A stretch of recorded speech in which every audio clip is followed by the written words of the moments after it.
They stood in my living room, my own children, with rehearsed smiles and legal documents, telling me I was too old to manage my own life. Sign this power of attorney, Mom, or we'll have no choice but to put you in a home. I looked at their faces, these strangers I'd raised, and I said the words that would change everything. You're right. I am too old. My name is Patricia Hartwell, and I'm 73 years old. I'd love to know where you're watching this from today. Drop your state or country in the comments. What I'm about to tell you is the absolute truth about what happened when my children tried to steal everything I'd worked my entire life to build. It started 6 months ago when my husband Robert passed away. He'd been sick for 2 years, and I'd cared for him every single day. We'd been married for 48 years. The morning after his funeral, before the flowers had even wilted, my daughter Jessica showed up at my door with her brother Michael. They didn't come to comfort me. They came with paperwork. Mom, we need to talk about your future, Jessica said, settling into Robert's favorite chair like she already owned it. She worked in real estate, always wore those sharp blazers that made her look important. Michael nodded along. He's a financial advisor, always talking about portfolios and investments I supposedly didn't understand. Dad's gone now, and this house is too much for you, Michael added, pulling out a folder. We've been talking, and we think it's time to make some changes. I'd just buried my husband.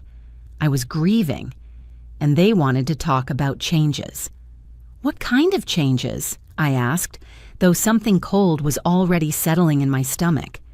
Jessica leaned forward with that practiced sympathy I'd seen her use on her real estate clients. We want to help you, Mom, but we need you to sign power of attorney over to us.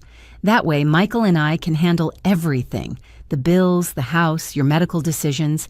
You won't have to worry about a thing. I looked at the documents they'd spread across my coffee table. Legal jargon I couldn't quite follow, lines highlighted where I needed to sign. I can manage my own affairs, I said quietly. Can you, though? Michael's voice had an edge now. Dad handled everything. The bills, the maintenance, all of it. When's the last time you even balanced a checkbook? I balanced checkbooks before you were born, I replied. Jessica exchanged a look with Michael. That look, like I was a problem to be solved. Mom, we're trying to be patient here, but if you won't cooperate, we'll have to consider other options. Memory care facilities, assisted living. We can get a doctor to declare you incompetent if we need to. The threat hung in the air between us. Think about it, Jessica said, standing up. We'll be back next week. Make the right choice, Mom. We're doing this for your own good. They left me sitting there, surrounded by sympathy cards from the funeral, facing the reality that my own children were threatening to institutionalize me if I didn't hand over control of my entire life. But they'd made one critical mistake. They assumed that just because I was old, I was helpless. After they left, I sat in that living room for hours. The house felt different now, not like a home, but like a prison I was about to lose. Robert and I had bought this place in 1978. I'd painted every room, planted every flower in the garden. We'd raised Jessica and Michael here, put them through college, helped with their first apartments, their weddings, everything. And now they wanted to take it all away. I didn't sleep that night. I kept replaying Jessica's words. We can get a doctor to declare you incompetent if we need to. The threat was real. I'd seen it happen to my friend Helen 2 years ago. Her son had her declared incompetent, took power of attorney, sold her house, and stuck her in a facility where she died within 8 months. She'd been perfectly fine mentally, just old. That's when I realized something important. They thought I was weak. They thought grief had made me vulnerable. They thought I'd just roll over and sign whatever they put in front of me because I was too tired or too old or too sad to fight back. They were wrong. The next morning, I called my caregiver, Maria Santos. She'd been coming 3 times a week since Robert got sick, helping with errands, keeping me company, making sure I took my medications. She was 42, kind, and treated me like a human being instead of a burden. When Robert died, she'd held my hand and cried with me. She didn't ask about paperwork or my assets. She asked if I was eating, if I was sleeping, if I needed anything. "Maria," I said when she arrived, "I need to tell you something, and I need you to keep it completely confidential." She sat down at my kitchen table, concern written across her face. "Mrs. Hartwell, what's wrong?" I told her everything. About Jessica and Michael's visit, about the power of attorney demands, about the threats of putting me in a home. Maria's expression shifted from concern to anger. "They can't do that to you," she said. "Yes, they can," I replied. "If they want to badly enough, they'll find a way. But I have a plan, and I need your help." Over the next 3 hours, I explained what I wanted to do. Maria listened, her eyes widening as she understood the scope of it. When I finished, she was quiet for a long moment. "Are you absolutely sure about this?" she asked. "Once you do this, there's no going back. They're your children." "They stopped being my children the moment they threatened to institutionalize me," I said. My voice was steady. "They're after my assets, not my well-being, and I'll be damned if I let them win." Maria nodded slowly. "Okay, I'm in. Whatever you need." That's when I started making phone calls. First to my lawyer, Marcus Chen. No, that's not right. My lawyer was Martin Fletcher, a man I'd known for 30 years. He'd handled Robert's will and estate planning. When I told him what was happening, I could hear the disgust in his voice. "Patricia, what you're describing is elder abuse," he said. "It's more common than you'd think, and it's devastating. Let's talk about your options." Martin explained that what Jessica and Michael were attempting was called undue influence, using threats and manipulation to coerce an elderly person into signing over their assets. The problem was, even if it was wrong, it was often effective. If they petition for guardianship and find the right doctor to evaluate you, they could succeed, Martin said. "I've seen families tear each other apart over less. But you have advantages. You're of sound mind, you have documentation of your cognitive abilities, and you still have control of your assets. For now." "I want to transfer the house to Maria," I told him. There was a pause on the other end of the line. "Your caregiver?" "Yes, I also want to make her my medical proxy and beneficiary of my accounts. I want it done legally and properly so that Jessica and Michael can't contest it." "Patricia, I need to ask you this directly. Is anyone pressuring you to do this?" "The only people pressuring me are my children, and I'm doing this to stop them," I said firmly. "Maria has been more family to me in the last 2 years than Jessica and Michael have been in the last 20. She's earned it." Martin was quiet again, then said, "All right, I'll draw up the documents. But we need to do this carefully. We'll need witnesses who can testify you were of sound mind. We'll need documentation of the threats your children made, and we'll need to move quickly before they take action. Can you come to my office tomorrow?" "I'll be there." That evening, Maria and I sat down to plan every detail. I pulled out my phone and found the voice recording app. The next time Jessica and Michael came over, I'd record everything. I needed evidence of their threats. "What if they don't say anything incriminating?" Maria asked. "They will," I said. "They think they've already won. People get careless when they think they're in control." Over the next few days, I gathered every document I needed. Bank statements, property deeds, medical records, letters from my doctor confirming my cognitive health. I even got a complete neurological evaluation done, paying cash so Jessica and Michael wouldn't find out through insurance records. The results came back perfect. No signs of dementia, no cognitive decline. For a 73-year-old woman, your mental acuity is remarkable, the neurologist said. Your memory, reasoning, and decision-making abilities are all well above average for your age group. I got it all in writing. 6 days after their first visit, Jessica called. "Mom, we're coming over Thursday evening. Have you thought about what we discussed?" "I have," I said, keeping my voice shaky and uncertain. I think you're right. I am too old for all this." I could hear the satisfaction in her voice. "That's good, Mom. That's really good. We're just trying to help you." "I know, sweetie." I know. When I hung up, Maria looked at me. You're a better actress than I thought. 50 years of motherhood teaches you how to play a role, I replied. Thursday evening, they're going to come here expecting me to sign my life away. Instead, they're going to find out that I'm not the helpless old woman they think I am. Thursday arrived with perfect autumn weather, sunny, crisp, the kind of day that makes you grateful to be alive. I woke up early and went through my morning routine. Coffee, the crossword puzzle, watering my plants. Everything normal, everything calm. Inside, though, my heart was racing. At 10 a.m., I met with Martin at his office. Maria came with me as a witness. The documents were ready. Deed transfer, medical proxy designation, power of attorney assignment, all in Maria's name.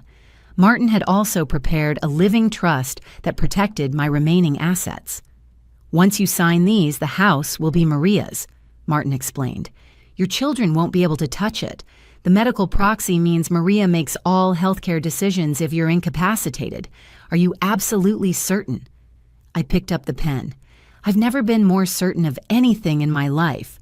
I signed. Maria signed. The witnesses signed. Martin notarized everything.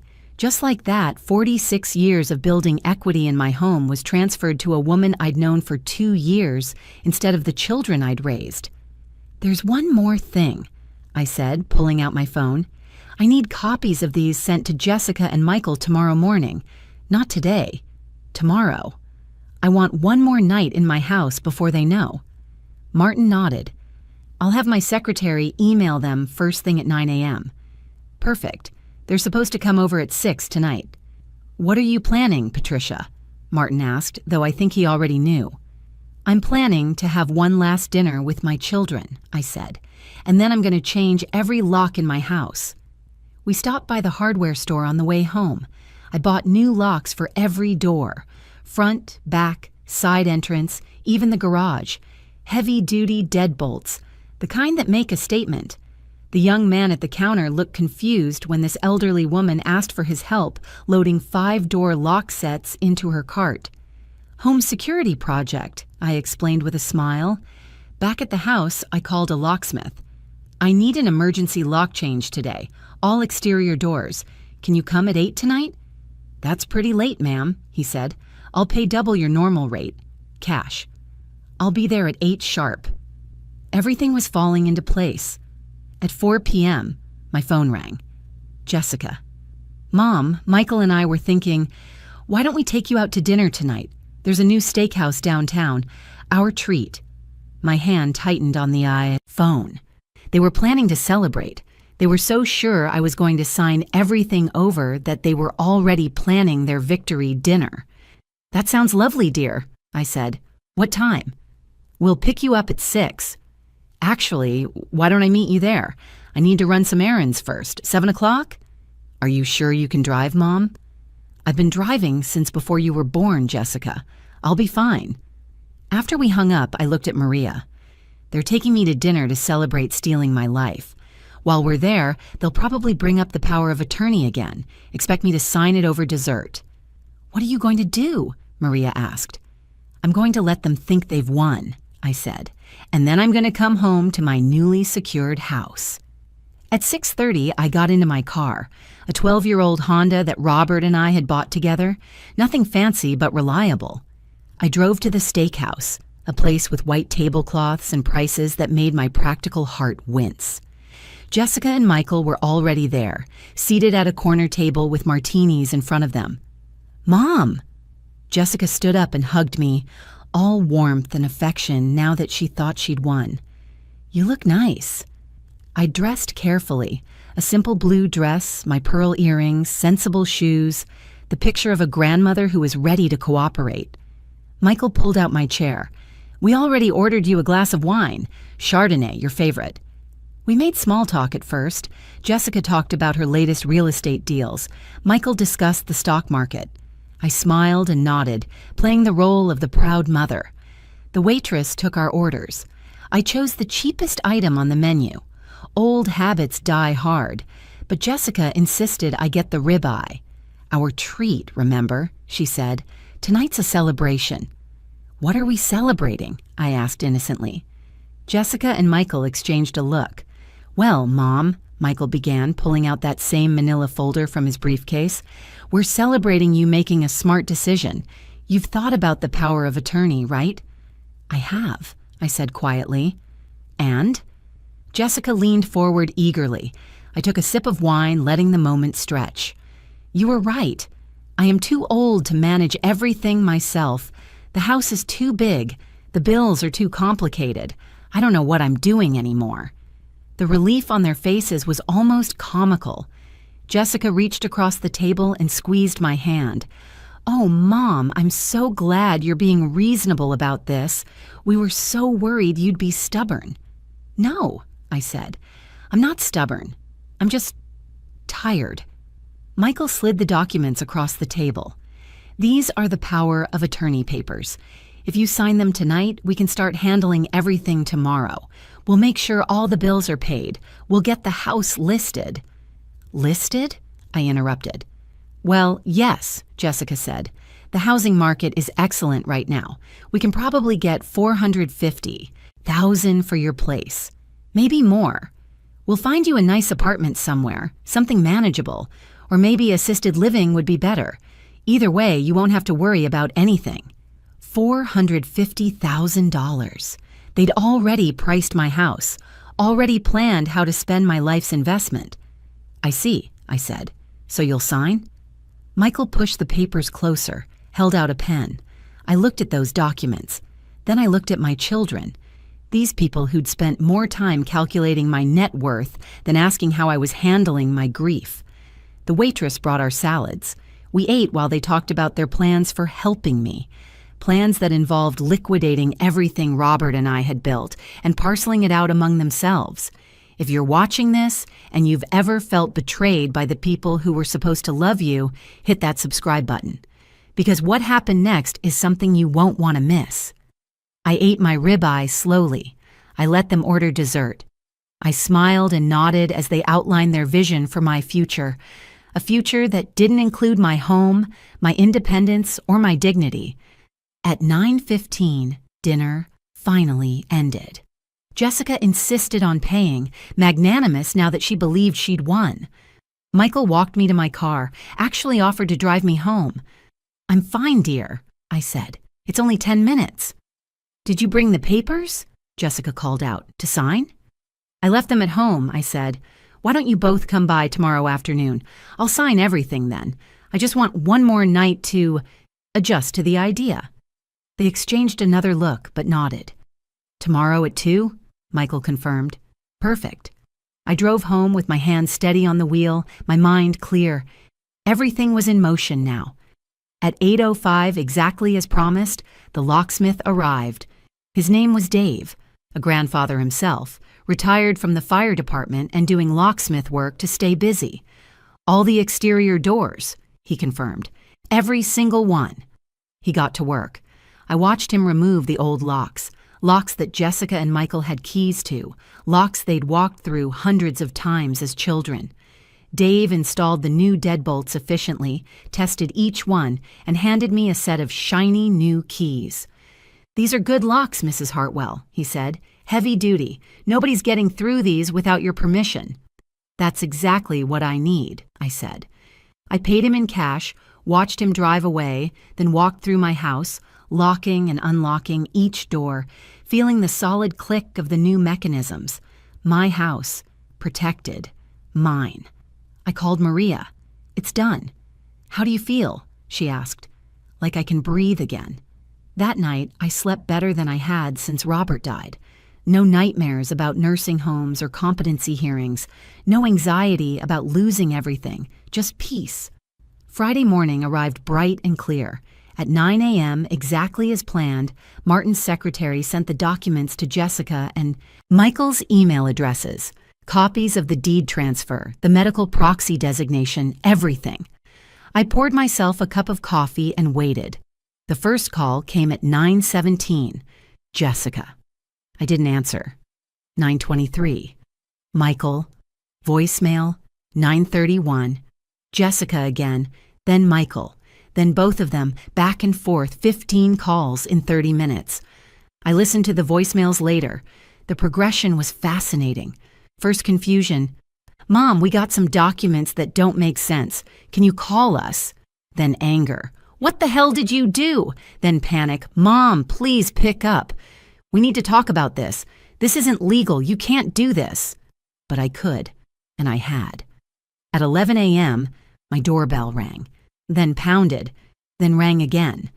I looked through the peephole. Jessica and Michael, both of them red-faced and furious. Mom, open this door, Jessica shouted. We know you're in there, Michael added. We need to talk about this. I stood on the other side of my new locks, completely calm. We can talk through the door, I said. Open the door, Jessica demanded. No, this is my house, and I decide who comes inside. Your house? Michael's voice went up an octave. According to these papers, it's Maria's house now. What the hell were you thinking? I was thinking that you threatened to put me in a home if I didn't give you power of attorney, I said clearly. I was thinking that you've been planning to sell my house and liquidate my assets, so I made other arrangements. There was a moment of stunned silence on the other side of the door. Then Jessica recovered. Mom, you don't understand what you've done. That woman is taking advantage of you. This is elder abuse. I almost laughed. The woman who threatened to have me declared incompetent is accusing someone else of elder abuse? That's rich, Jessica. We never threatened you, Michael said, but his voice lacked conviction. Actually, you did. I have it recorded, every word from your first visit. We can get a doctor to declare you incompetent if we need to. Ring any bells? Another silence. Longer, this time. You recorded us. Jessica's voice was shrill now. I protected myself from people who were trying to steal my life, I corrected. And before you start threatening legal action, know that I have a neurological evaluation from this week showing perfect cognitive function. I have medical records. I have witnesses to your threats. I have everything documented. Martin Fletcher has copies of everything. Fletcher, Michael said. That bastard helped you do this? That lawyer helped me protect myself from my own children, I said. Now, I'm going to tell you how this is going to work. You're going to leave my property right now. You're not going to harass Maria. You're not going to contest anything in court because you'll lose and look like the greedy children you are.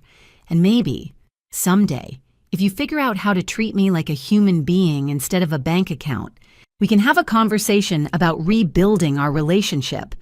You're insane, Jessica shouted. We're getting a lawyer. Get 10 lawyers, get 100. It won't change anything. The house is transferred. The medical proxy is assigned. Everything is legal, proper, and documented. You lost, Jessica. Not because I'm incompetent, but because I'm not. I heard Michael say something to Jessica in a low voice. Then Jessica's voice came back, trying a different tack. Mom, please, we can fix this. We were just trying to help. You know we love you. If this is what your love looks like, I don't want it, I said. Goodbye, Jessica. Goodbye, Michael. I walked away from the door. They kept ringing the bell, kept pounding, kept shouting for another 20 minutes. Then, finally, silence. I looked through the window and watched them get into Jessica's Mercedes and drive away. My phone rang continuously for the next 3 hours. I blocked their numbers. Then they tried calling from different phones, probably their spouses' phones, friends' phones. I didn't answer any of them. By evening, I got a text from an unknown number. This isn't over. We're getting our inheritance back. I forwarded it to Martin. His response came quickly. That text is evidence of their true motivation. Save everything. Don't respond. Maria came over that evening.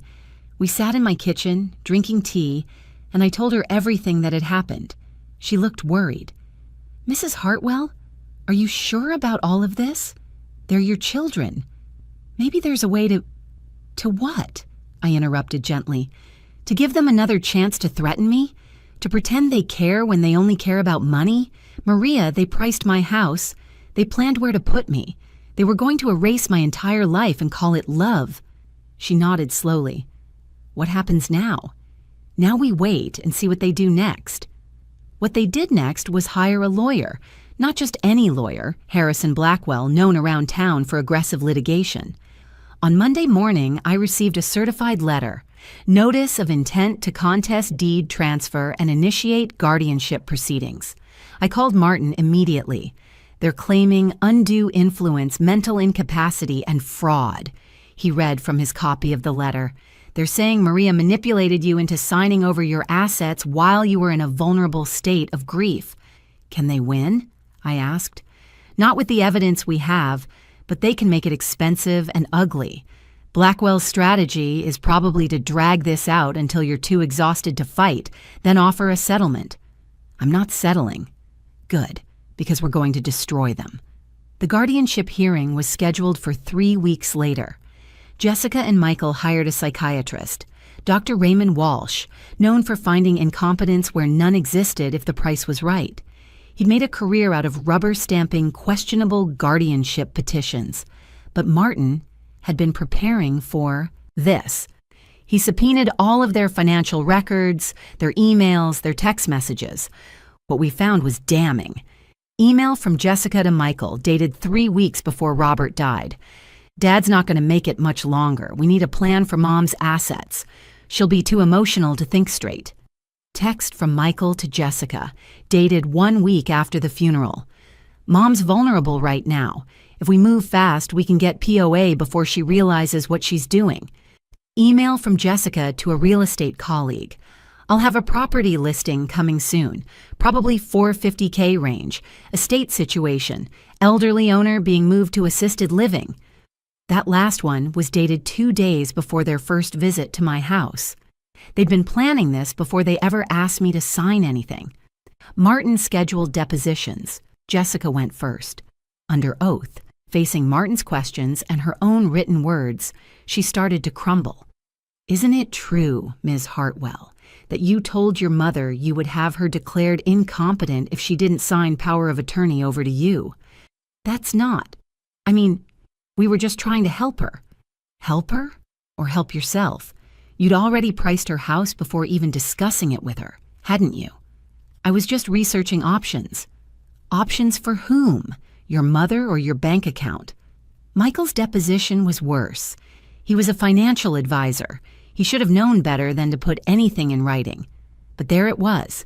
Detailed spreadsheets showing how he and Jessica would split my assets, emails to his wife about using the money for their daughter's college fund, text messages celebrating how easy I was going to be to manipulate. Dr. Walsh never even got to examine me. Once Martin presented the evidence of Jessica and Michael's premeditation and planning, once he showed their communications proving they knew I was competent but vulnerable, the whole case collapsed. Blackwell called Martin 2 days before the hearing. My clients wished to withdraw their petition. Not good enough, Martin said. Your clients attempted financial exploitation of a vulnerable senior. They're going to withdraw their petition, sign a statement acknowledging Mrs. Hartwell's competence, and agree to a no-contact order. Or we're going to trial, and I'm going to make sure every detail of their scheme gets read into public record. There was a long silence on the other end of the line. Then Blackwell said, I'll talk to them. The final hearing was anticlimactic. Jessica and Michael sat in the courtroom, looking smaller somehow, diminished. They'd tried to dress respectably, Michael in a suit, Jessica in one of her sharp blazers, but they couldn't meet my eyes. Their lawyer stood and read the statement. The petitioners withdraw all claims regarding Patricia Hartwell's mental capacity and deed transfer. They acknowledge that Mrs. Hartwell is of sound mind and capable of managing her own affairs. They agree to a 6-month no-contact order and wish to apologize for any distress caused. The judge, a woman in her 60s named Carolyn Morrison, looked at Jessica and Michael with barely concealed disgust. Let me be clear, she said. This court takes elder abuse seriously. What you attempted to do to your mother, exploiting her grief, threatening her with institutionalization, planning to liquidate her assets, is unconscionable. You should be grateful she's not pressing criminal charges. Your Honor, Jessica started. I'm not finished, Judge Morrison cut her off. I've reviewed all the evidence, the emails, the texts, the timeline of your actions. You didn't try to help your mother. You tried to rob her. The only reason you're walking out of here without a criminal investigation is because your mother is more merciful than you deserve. She signed the order. The 6-month no-contact provision was now legally binding. Jessica and Michael stood. Their lawyer gathered his papers, and they left without a word. I watched them go, these children I'd raised, these strangers I didn't recognize. Outside the courthouse, Maria was waiting. How did it go? It's over, I said. They can't touch me now. We went to lunch at a little diner I loved, the kind of place with good coffee and homemade pie. I ordered the meatloaf special. Maria got a chef salad. We sat in a sunny booth and didn't talk about Jessica or Michael or lawyers or threats. What are you going to do now? Maria asked. Live, I said simply. I'm going to live in my house, well, your house, and I'm going to plant a garden in the spring. I'm going to read all those books I've been meaning to read. I'm going to take that trip to Maine I've always wanted to take. I'm going to do whatever I want with whatever time I have left, and I'm going to do it on my own terms. Your house, Maria corrected. I'm just the person holding the deed. It's still yours, Mrs. Hartwell. It'll always be yours. You've earned it, I said. When I die, it's yours free and clear. No strings attached. You treated me like family when my actual family treated me like a burden.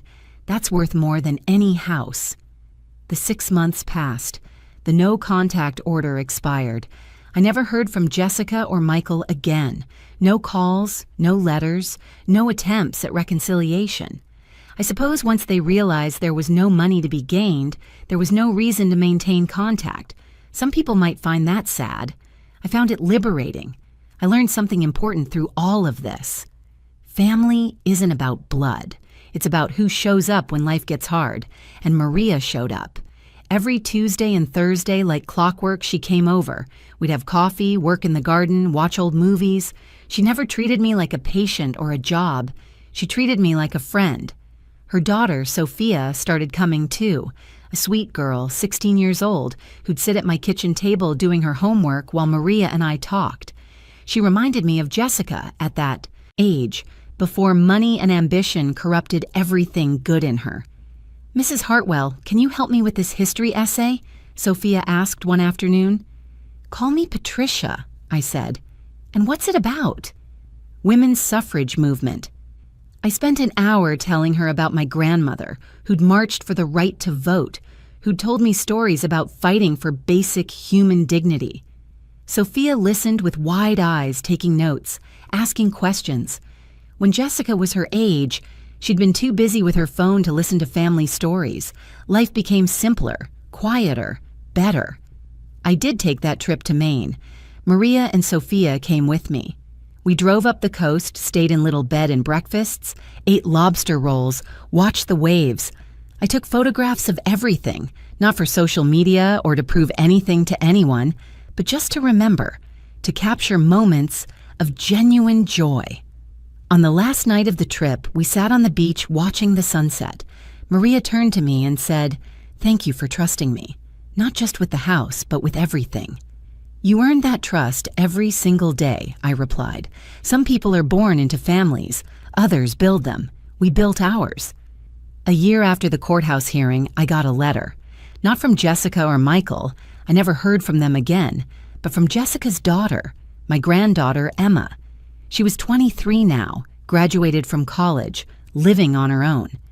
"Dear Grandma," it read, "I know Mom and Uncle Michael said terrible things about you. I know there was a legal fight. But I've been thinking a lot about what happened, and I asked to see the court documents.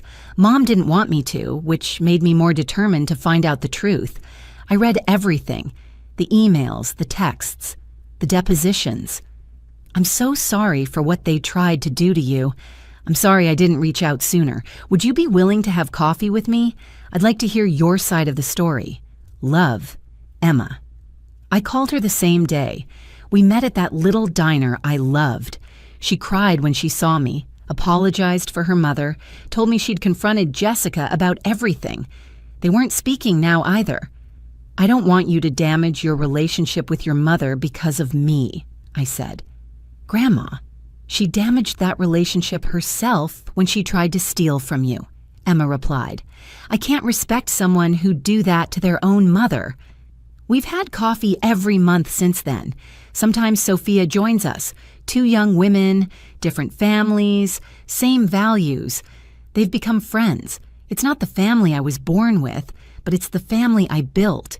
And it's more than enough. I'm 74 now. My house, Maria's house, is exactly as I want it.